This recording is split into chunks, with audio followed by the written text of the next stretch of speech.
ce viaduc, donc le fait qu'il soit une première au Maroc, donc c'est de par sa technicité.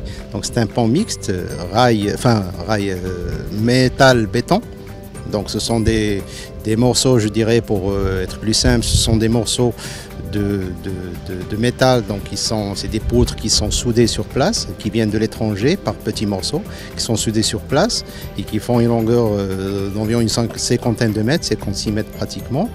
Et donc je disais qu'ils sont soudés sur place et puis qui sont grutés par une grue énorme qui fait 600 tonnes.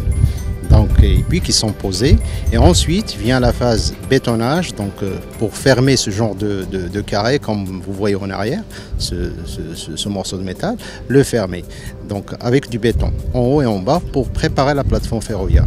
Donc pour le fermer également, donc pour essayer de faire, pour le coffrer, et donc il s'agit avec l'entreprise qui le réalise. Donc il y a eu une technicité très nouvelle, nouvelle par rapport au Maroc, pour essayer de coffrer, parce que c'est très difficile de le faire dans des conditions comme vous voyez en arrière.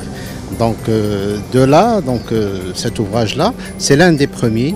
Donc cette technique-là, elle est utilisée pas uniquement sur cet ouvrage qui fait quand même 2,5 km, mais nous l'avons également sur notre projet sur 2 autres ouvrages. Donc l'un qui est le plus grand, même en Afrique, qui fait 3,5 km pratiquement, et sur un autre ouvrage, encore c'est la même technique qui est beaucoup plus petit, qui fait 600 mètres. L'un il est près de la localité, près de la ville de Asila, et l'un il est plus proche de Tanger. Donc, et la particularité c'est qu'ils sont réalisés tous les 3 par une entreprise marocaine. Comme pour cet ouvrage, donc, qui est l'ouvrage du Locos, puisqu'il se situe sur l'oued Locos, et comme pour celui donc, qui est près d'Asila, donc qui est sur la plaine de Hachef, donc ce sont des zones marécageuses, donc où l'eau stagne à longueur d'année.